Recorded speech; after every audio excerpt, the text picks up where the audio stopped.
Hujambo, jina langu ni Marie Violet na mimi ni mwanasayansi katika For Life Solutions. Leo, ninataka kuzungumza nawe kuhusu umuhimu wa maji salama ya kunywa. Maji yanaweza kuonekana safi lakini bado yakawa na vijidudu vinavyofanya yasifai kunywa. Vijidudu hivi ni vidogo sana kuonekana kwa macho, lakini vinaweza kuwafanya watu wawe wagonjwa sana. Ndiyo sababu ni muhimu kutibu maji kabla ya kuyanywa. Watu wengi hupata maji kutoka kwenye mito, visima vya kuchimba, mabomba, matangi ya mvua au visima vya kawaida. Vyanzo hivi vyote vya maji vinaweza kuwa na vijidudu, hasa kama viko wazi au vinashirikiwa na wanyama. Hivyo hata kama maji yanaonekana safi, bado yanahitaji kutibiwa. Kunywa maji ambayo hayajatibiwa kunaweza kusababisha kuhara, homa ya matumbo, kipindupindu na magonjwa mengine.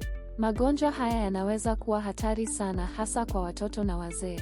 Ili kuzuia magonjwa haya kusambaa, bidhaa yetu, sawa, inatumia mbinu maalum iitwayo SODIS. SODIS inamaanisha usafishaji kwa nuru ya jua, ambapo joto na mwanga wa jua huua vijidudu vilivyo ndani ya maji. Kutibu maji ni rahisi lakini kunaweza kuokoa maisha. Maji salama huwasaidia watoto kubaki shuleni, huweka familia zikiwa na afya njema na hujenga maisha bora ya baadaye. Asante kwa kusikiliza. Katika video inayofuata, tutakuonyesha jinsi ya kutumia sawa hatua kwa hatua. Maji salama yanamaanisha maisha salama. Asante kwa kutumia sawa.